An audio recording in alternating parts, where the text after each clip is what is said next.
Hello students, this is me Arshna. Today we will start our new chapter World in 2075. Okay, from the course book. Have you ever wondered how the world will look like after 60 years? Will human practices make life on earth extinct? Will humans learn from their mistakes and make the world a safer and happier place to live in? Discuss in class. यहाँ पे बोल रहा है क्या आपने कभी ये सोचा है कि 60 ईयर्स के बाद हमारी जो दुनिया है, ये वर्ल्ड है, वो कैसी हो जाएगी? क्या जैसा अभी हम लोग काम कर रहे हैं या जैसे अभी हम लोग रह रहे हैं, तो उसी के बेस पे क्या अर्थ पे लाइफ रहेगी, ह्यूमन बींग्स रहेंगे, या फिर अपने मिस्टेक्स से सीख के एक सेफ़र और हैप्पियर प्लेस बना देंगे इसे रहने के लिए? तो ये हमें क्लास में डिस्कस करना है. हैव यू रेड और heard the story of Rip Van Winkle? In this story, a man named Rip Van Winkle drinks a potion and sleeps. When he wakes up, he finds that he had grown old and everything around him had changed. Later, he realizes that he had slept for 20 years. Imagine something similar happens to you. You sleep and wake up in 2075. What would be the world look like? यहाँ first para में बोल रहे हैं कि क्या तुमने कभी पढ़ा है या सुना है रिप वैन विंकल की स्टोरी? इस स्टोरी में एक आदमी रहता है, रिप वैन विंकल, जो एक लिक्विड है, पी के सो जाता है. जब वो उठता है तो वो देखता है कि वो बहुत ही बूढ़ा हो चुका है और उसके आसपास की चीज़ें पूरी चेंज हो चुकी है. बाद में उन्हें रियलाइज़ होता है कि वो तो 20 ईयर्स के लिए सो गया था. और imagine something similar happens to you, और आपको इमेजिन करना है कि ऐसा ही अगर आपके साथ कुछ होता है और आप सो जाते हो और सीधे 2075 में उठते हो, तो ये दुनिया आपको कैसे दिखेगी करके. ठीक है, नेक्स्ट पैरा में है, you won't wake up to the sound of an alarm clock like today, rather you would wake up to pleasant music while your curtains gradually open up automatically. The aroma of freshly brewed coffee will fill your bedroom while your high-tech bed wakes you up with a gentle back massage. Next paragraph में बोल रहा है कि आप जैसे normally अभी alarm clock के sound से उठ रहे हो, वैसे नहीं उठोगे. आप एक प्लीज़ एंड सूदिंग सी जो अच्छी सी म्यूज़िक होती है ना, उससे उठोगे और आपके जो पर्दे हैं ग्रेजुअली ऑटोमेटिकली ओपन हो जाएंगे और जो कॉफ़ी की स्मेल है, सुगंध है, वो पूरे आपके बेडरूम में फिल हो जाएगी. और आपका जो हाईटेक बेड है वो आपको एक जेंटल बैक मसाज करने के बाद आपको उठाएगा करके. ठीक है, with spoken instructions you can control temperature, music and lighting of your house. You skim through the day's news on translucent screens while your automated cupboard makes your clothes ready. फिर आप जो है सिर्फ अपने स्पोकन इंस्ट्रक्शन से, जैसे हम लोग गूगल में सिर्फ अपने वॉइस इंस्ट्रक्शन से कुछ भी जो चाहे हम कर सकते हैं ना, तो वैसे ही सिर्फ आप बोल के टेम्परेचर को, म्यूज़िक को और लाइटिंग को अपने घर के कंट्रोल कर सकते हो. और आपका जो स्क्रीन है, टीवी स्क्रीन है, ट्रांसलूसेंट मीन्स उसमें से रेज जो है पास हो सकती है, लेकिन वो ट्रांसपेरेंट नहीं रहता है. जैसे टीवी में हम लोग देखते हैं ना, तो हमारी परछाई दिखाई देती है, उसको बोलते हैं ट्रांसलूसेंट. तो उससे देख सकते हैं, सारा चीज़ ऑटोमेटिक रहता है. आपका कवर्ड जो है आपके क्लोथ्स को रेडी करके आपके लिए रख देता है. Your translucent news display follows you into the kitchen where you grab a mug of coffee and a fresh vegetable sandwich made to perfection by your 3D printer. While you go through emails on a tablet, your central computer system suggests a list of chores your housekeeping robots should tackle today, waiting for your approval. Next बता रहा है कि आपका जो translucent news display है, यानी कि वो आपका लैपटॉप या फिर टैबलेट भी हो सकता है, वो आपको आपके किचन तक फॉलो करता है. आपको एक मग कॉफ़ी देता है, फ्रेश वेजिटेबल सैंडविच देता है एज अ ब्रेकफास्ट. और ये सारा कुछ किससे बना होता है? आपके 3D प्रिंटर से. और जब आप अपने ईमेल्स और ईमेल्स पे जाते हैं अपने टैबलेट के, तो आपका जो कंप्यूटर सिस्टम है वो आपको list of course means list of work दिखाता है कि आज आपके हाउसकीपिंग रोबोट, यानी कि जैसे हम लोग मेड सर्वेंट रखते हैं ना, तो वैसे ही ये जो आपका रोबोट है, जो मेड सर्वेंट है अब आपका, तो उसे आज क्या क्या काम करना है तो वो आपके अप्रूवल के लिए वेट करते रहता है, ठीक है। In next page you will see that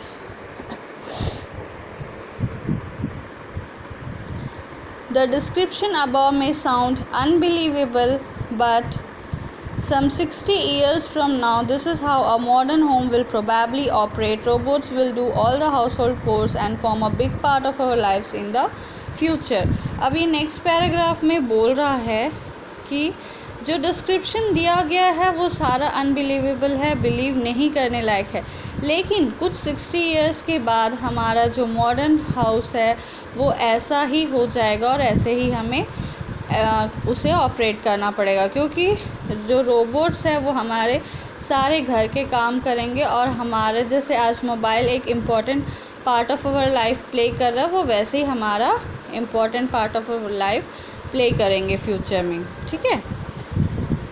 Scientists are already working on the next generation of robots which look, feel and act more human. It will make it much easier for us to warm up to these cold machines. Real looking hair and skin with embedded sensors, artificial eyes that blink, man-made muscles to change facial expressions. These are all attributes of the socially acceptable robots of the future.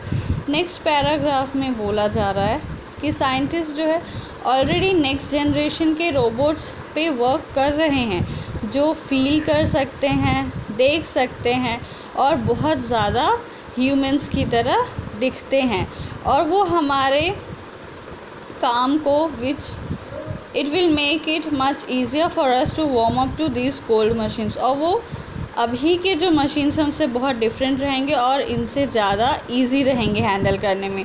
Real looking hair रहेगा, उनका skin रहेगा, embedded sensors रहेंगे, means उन्हें सारी feelings रहेगी।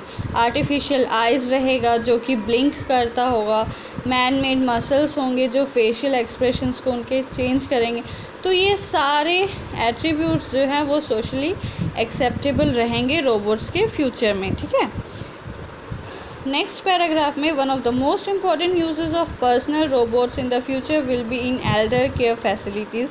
The United Nations estimates that the total population of senior citizens will more than double by 2050, while the younger population will grow at 1/6 the rate. Personal robots will be counted on to make everyday tasks such as bathing and lifting heavy objects. Who knows, robots can even be our friends. Their ability to interact with us could greatly improve quality of life. This can also make things such as driving or medical care safer for us. तो इस next paragraph में बोल रहा है कि सबसे one of the most important use क्या है पर्सनल रोबोट्स का फ्यूचर में, कि वो जो हमारे एल्डर्स हैं, जो बूढ़े बुज़ुर्ग हैं, उनकी केयर करेंगे, ठीक है। तो जो यूनाइटेड नेशंस है वो एस्टिमेट करते हैं कि जो टोटल पॉपुलेशन है हमारे सीनियर सिटीजन्स की वो 2050 में डबल हो जाएगा, और जो यंगर पॉपुलेशंस है वो 1/6 द रेट जो है सिर्फ ग्रो करेगी। तो पर्सनल रोबोट्स क्या करेंगे, on to make everyday task such as bathing and lifting heavy objects. तो पर्सनल रोबोट्स जो हैं उनकी केयर करेंगे, और जो डेली का उनका काम होता है जैसे उनको नहलाना धुलाना है या कुछ हैवी क्या बोलते हैं ऑब्जेक्ट्स को लिफ्ट करना है, उठाना है, तो उनकी मदद करेंगे, ठीक है, एल्डर्स की। तो कौन जानता है, हु नोज़, कौन जानता है कि रोबोट्स जो है इवन बी आवर फ्रेंड्स, वो हमारे फ्रेंड्स भी हो सकते हैं। Their ability to interact with us, वो इनका जो एबिलिटी है हमसे बात करने का, इंटरेक्ट करने का, वो हमारी लाइफ को बहुत ही ज़्यादा इम्प्रूव कर देगा। और वो ऐसे this can also make things such as driving और medical care safer for us, और वो हमारे लिए ड्राइविंग और मेडिकल केयर को भी बहुत ही ज़्यादा सेफ़ बना सकते हैं। ठीक है, नेक्स्ट है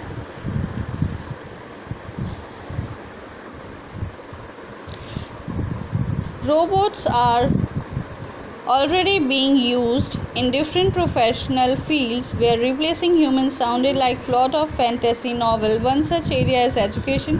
Today robots are increasingly being used as teaching assistants to help out in classroom. In South Korea, a telepresence focused robot Robosam is already teaching English in a country where certified English teachers are rare. Robots जो है already different professional fields में use होते हैं जहाँ पे हम human beings को replace कर सकते हैं, जैसे कि plot of a fantasy novels में ज़्यादातर हमेशा होता है। एक ऐसा ही एरिया है एजुकेशन का जहाँ पे रोबोट्स की डिमांड इतनी ज़्यादा बढ़ गई है कि वो टीचिंग असिस्टेंट्स अगर हमें नहीं मिल रहे हैं तो वो क्लासरूम में रोबोट्स जो है हमें हेल्प कर रहे हैं। साउथ कोरिया में एक ऐसा स्कूल है जहाँ पे रोबोट्स जो है बच्चों को पढ़ाते हैं। Robosem is already teaching English in a country where certified English teachers are rare. जहाँ पे सर्टिफाइड इंग्लिश टीचर्स की कमी है वहाँ पे रोबोट्स को यूज़ किया जाता है साउथ कोरिया में। Because of its interactivity a robot is a big asset in imparting lessons to students specially to young ones. In the future, robots may take up much more important roles in the classroom. That day no longer seems to be a dream when students will walk into classes and find robots waiting to check on their homework. अभी क्या है, because of its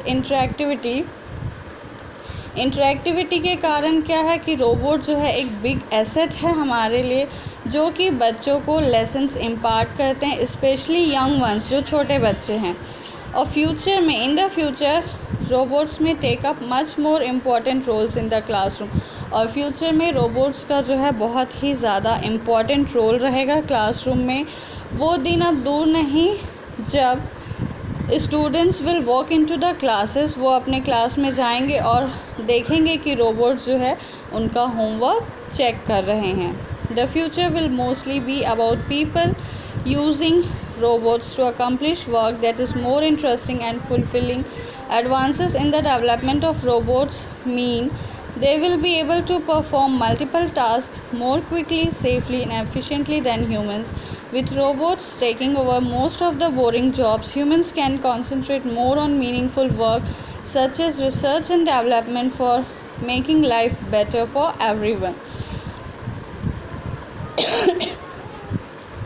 जो future है वो mostly लोग किस लिए use करेंगे रोबोट्स को, ताकि हम ऐसे काम अपने फुलफ़िल करा सके, उनसे वर्क करवा सके जो मोर इंटरेस्टिंग होंगे। Advances in the development of robots means they will be able to perform multiple task more quickly.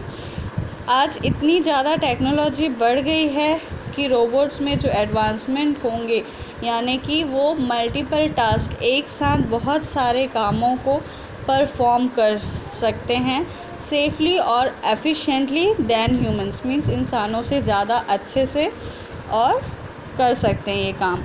With robots taking over most of the boring jobs, जब रोबोट्स जो है बहुत सारे बोरिंग जॉब्स हमारे कर देंगे। Boring jobs in the sense जो daily के जॉब्स हैं छोटे मोटे, वो अगर कर देंगे तो हम ह्यूमन बींग्स किस पे कंसंट्रेट करेंगे, मीनिंगफुल वर्क पे। मीनिंगफुल वर्क मतलब जैसे कि रिसर्च है, डेवलपमेंट है, और हम अपनी लाइफ को और कैसे बेटर बना सकते हैं उस पे हम फोकस करेंगे, और रोबोट जो है हमारे डेली हाउस होल्ड वर्क को कर देंगे। A major problem that the world faces today is the scarcity of land and lack of living spaces in urban areas. In the future, technology might just solve this problem. Scientists have already predicted that oceans might be the next place where humans will build their homes and living spaces. आज की सबसे बड़ी जो major problem है वो है scarcity of land and lack of living spaces. Means हमारे पास ज़मीन नहीं है और रहने के लिए हमारे पास जगह नहीं है। और फ्यूचर में ऐसी टेक्नोलॉजीज़ आ सकती है जो हमारे इस प्रॉब्लम को सॉल्व कर दे। साइंटिस्ट जो है ऑलरेडी ये प्रिडिक्ट कर चुके हैं कि ओशंस में भी हमारा नेक्स्ट प्लेस जो है ह्यूमंस का हो सकता है, जहाँ पे वो घर और अपने लिए लिविंग स्पेसेस बना सकते हैं। While technology limits us from doing that today, in the future entire cities could be suspended under the sea inside enormous livable bubbles. Homes, schools, offices and even parks could be built using the water itself to make oxygen, generating hydrogen fuel in the process. आज जहाँ हम लोग को technology ये सब करने से रोक रही है, फ्यूचर में हो सकता है कि ये पूरा का पूरा एंटायर सिटी जो है सी के अंडर पे हो। मींस हम अपना घर वहाँ पे समुद्र के नीचे बना सकते हैं, जहाँ पे बहुत सारे घर, स्कूल, ऑफिस, इवन पार्क भी बिल्ड हो सकते हैं using the water itself to make oxygen and generating hydrogen fuel in the process, जिसमें हम ऑक्सीजन और हाइड्रोजन फ्यूल को जनरेट कर सकते हैं। Another possibility is that instead of building skyscrapers, humans of the future might just take to tunneling huge structures where people can live and work. एक और possibility है कि हम skyscrapers बना सकते हैं जो ह्यूमंस जो फ्यूचर में रहने वाले हैं। Tunneling means a passage under the ground के नीचे एक ऐसा ह्यूज स्ट्रक्चर बना सकते हैं जहाँ पे लोग रह सकते हैं और काम कर सकते हैं। While everyday lives are likely to become much more convenient in the future, vacations may also become out of this world experiences. Average vacations in the future might just be into the space. While space trips are possible even today, and quite a number of individuals have gone on space trips in the past decades or so, this is luxury accessible only to the super rich of the world. जैसा कि अभी हमारा जो है life पहले से बहुत ज़्यादा कन्वीनियंट और इजी हो गया है, तो आज की डेट में जो हम वेकेशंस बिता रहे हैं वो भी आउट ऑफ दिस वर्ल्ड हो जाएगा। बाद में हम ऐसा ही एक्सपीरियंस करेंगे। एवरेज वेकेशंस जो हमारे होंगे, मींस ज़्यादातर जो वेकेशंस होंगे फ्यूचर के, वो हो सकता है कि हम स्पेस में जाके अपने वेकेशंस बिताए। While space trips are possible even today, space trip जो है आज भी पॉसिबल है, जिसमें quite a number of individuals, बहुत कम लोग ही है जो जा पाते हैं, लेकिन फ्यूचर वर्ल्ड में लग्जरी एक्सेसिबल हो जाएगा ये, जहाँ पे सिर्फ सुपर रिच लोग ही जा पाएंगे स्पेस में वेकेशंस के लिए। In the future, thanks to progress in space travel, it might become a mass-consumed industry accessible to the common man. Checking into luxurious space hotels to get the thrill of zero gravity and spacewalking might just become a reality for everyone in the future. Future में हो सकता है कि हम space travel का जो progress है वो बहुत ही मास कंज्यूम्ड हो जाए। मींस आज के डेट में 1 या 2 लोग ही स्पेस ट्रिप के लिए जा सकते हैं, वेकेशंस पे जा सकते हैं, क्योंकि ये सुपर रिच वर्ल्ड का ही है। मींस जो रिच क्लास के पीपल है जो अफोर्ड कर सकते वही जा रहे हैं। लेकिन फ्यूचर में ऐसा हो सकता है कि जो कॉमन मैन है वो भी इस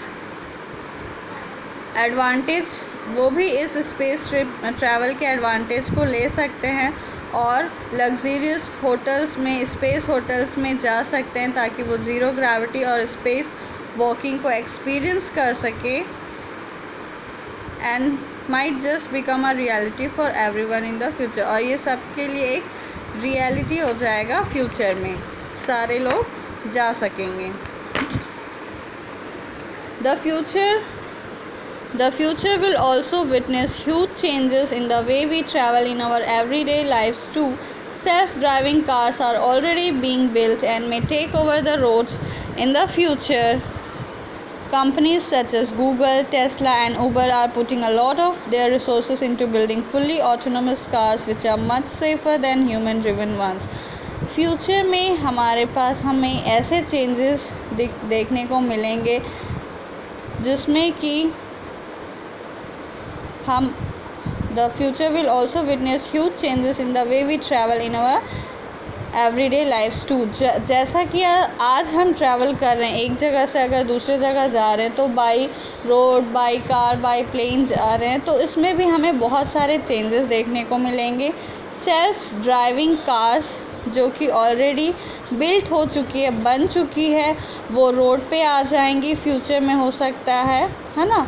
कंपनीज़ जैसे कि गूगल है, टेस्ला है, उबर है, वो इतने सारे रिसोर्सेज बिल्ड कर रही है ऑटोनमस कार्स के लिए. ऑटोनमस मीन्स फुल्ली ऑटोमेटेड, वो अपने से चलती है, जो कि बहुत ही ज़्यादा सेफ़ है आजकल के ह्यूमन ड्राइविंग से. Flying cars may have been part of science fiction for a long time, but humanity has been deprived of any real chance of taking to the skies in a car so far. Flying cars जो है हमारे science fiction का बहुत समय से एक एक part हो चुका है, लेकिन अभी भी ह्यूमैनिटी जो है मीन्स ह्यूमन बींग्स जो है अभी भी इसके डिसएडवांटेज से और इसके रियल चांस है कि हाँ ये कब फ्लाइंग कार्स आएंगे, ये अभी भी बहुत दूर है. मीन्स सिर्फ ये हमारे थिंकिंग में है, अभी तक ये रियल में आया नहीं है. However, recent prototypes such as Skycar and Ahang 184 have shown the potential of a commercial flying car. In the not so distant future, flying cars might just replace Lamborghinis or Ferraris as the preferred mode of transport. तो sky car और Ahang 124 जो है बहुत ही ज़्यादा अपना commercial flying car है, जो हमारे फ्यूचर में बहुत ज़्यादा दूर नहीं है. फ्लाइंग कार्स जो है वो लम्बोर्गिनीज़ और फेरारीज़ जो कार के नाम हैं उन्हें भी पीछे छोड़ देंगे और ज़्यादातर लोग जो है स्काई कार को प्रेफर करेंगे. इन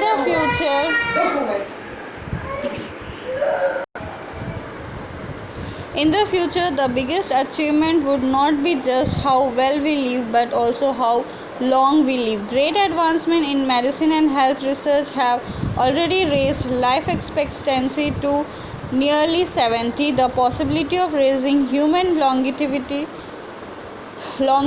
to 100 years looks quite real today. 60 years from now, thanks to anti-aging drugs and a great public health care systems, living for 100 years will be something most people will achieve without much trouble. Future में सबसे बड़ा achievement हमारे लिए क्या होगा कि हम कैसे रहते हैं वो नहीं होगा, लेकिन हम कितने ज़्यादा दिन तक जीवित रहते हैं. मीन्स हम कैसे रह रहे हैं वो तो बाद में सेकंड प्रायोरिटी रहेगा. हम कितने दिन, हम कितने ईयर्स ज़िंदा रह रहे हैं वो हमारी पहली प्रायोरिटी रहेगी. और ग्रेट एडवांसमेंट जो कि अभी हेल्थ और मेडिसिन रिसर्च में हो रहा है वो नियरली अभी 70 ईयर्स तक रेज़ हो चुका है, जिससे ये पता चलता है कि जो है 70 ईयर्स तक ह्यूमन बींग्स ज़िंदा रह सकते हैं. और the possibility of raising human longevity to 100 years looks quite real today. और ये जो हम सोच रहे हैं कि हाँ हम ह्यूमन बींग्स को 100 ईयर्स तक ज़िंदा रख सकते हैं, वो पॉसिबिलिटी धीरे धीरे बढ़ती जा रही है. 60 ईयर्स के बाद एंटी एजिंग ड्रग्स या great public health care system को हम थैंक्स करते हैं, जो कि हमें हमारी लाइफ को ग्रो करने में, रेस करने में हमारी मदद कर रही है. और ये बहुत सारे लोग जो है बिना किसी ट्रबल के अचीव कर लेंगे. The biggest threat to the planet today is perhaps global warming. आज सबसे ज़्यादा जो थ्रेट है यानी कि जो डर है हमारे प्लैनेट में है वो है ग्लोबल वार्मिंग का. ग्लोबल वार्मिंग मीन्स जो हमारे प्लैनेट को नुकसान हो रहा है इंडस्ट्रीज से या बाकी जो गार्बेजेस है, डस्ट है, उससे. But with the growing awareness among governments and general public this threat too can be avoided with collective effort. और ये थ्रेट भी जो है अभी जो ग्रोइंग अवेयरनेस हो रहा है लोगों में, जो पीपल इतना अवेयर हो चुके हैं सारी चीज़ों से, तो ये थ्रेट भी जो है हम बहुत ही जल्दी एक साथ मिल के ख़त्म कर देंगे। The harmful effects of climate change can be reversed in a few decades if rigorous efforts at reforestation and cutting down emission of greenhouse gases are made. और ये जो हार्मफुल इफ़ेक्ट्स हमारे क्लाइमेट चेंज के लिए हो रहे हैं वो सारे भी बहुत जल्दी ही ख़त्म हो जाएंगे। रिगरस एफ़र्ट्स मीन्स अगर पब्लिक जो है पूरा एक साथ अपना एफ़र्ट लगाएगी, रिफॉरेस्टेशन मीन्स बहुत सारे पेड़ पौधे प्लांटेशन करेगी, और कटिंग डाउन जो है जो हार्मफुल गैसेस है उसको हम रिलीज़ करना बंद कर देंगे अपने एनवायरनमेंट में, तो हो सकता है कि हमारा एनवायरनमेंट जो है बहुत ही ज़्यादा क्लीन और अच्छा हो जाए। In the future, it may be possible to create energy almost entirely with eco-friendly and sustainable means. Green energy sources will be tapped into, and conventional harmful alternatives such as thermal energy will be done away with. Opting for cleaner resources will be cheaper and much more feasible in the future, making life much more eco-friendly on Earth. Future में क्या होगा, ये बहुत ही ज़्यादा possible हो जाएगा कि हम जितने भी एनर्जीज़ है उसे खुद क्रिएट कर सके और अपने लिए एक इको फ्रेंडली और सस्टेनेबल मींस जो है ग्रो कर सके। ग्रीन एनर्जी सोर्सेज जो है हम ड्रिव कर सकते हैं, सप्लाई कर सकते हैं किसी भी सोर्स से, और इसके बहुत सारे ऑल्टरनेटिव्स है हमारे पास, जैसे थर्मल एनर्जी है।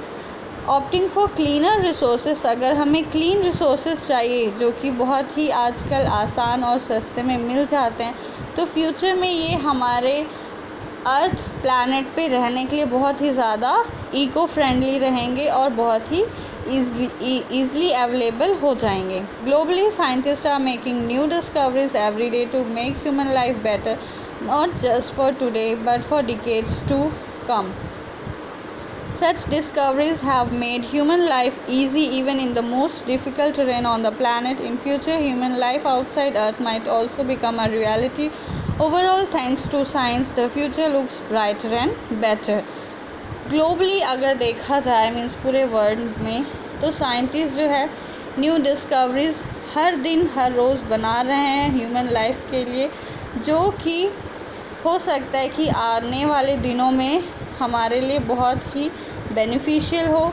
ये डिस्कवरीज जो है ह्यूमन लाइफ को इजी और बहुत ही इजी बना देगी, जैसा कि अभी हमारे प्लैनेट में हो सकता है कि फ्यूचर में जो है लाइफ पृथ्वी के बाहर भी हम सर्वाइव कर सके, और ये एक रियलिटी होगा। मींस अर्थ के बाहर भी, अर्थ प्लैनेट के बाहर भी लाइफ पॉसिबल हो सकती है। और ओवरऑल हम साइंस को थैंक्स करते हैं क्योंकि हमारा जो फ्यूचर है वो बहुत ही ब्राइट और अच्छा दिखने वाला है। I hope you understood this chapter. Read the chapter first and then see the video for understanding it clearly. Thank you.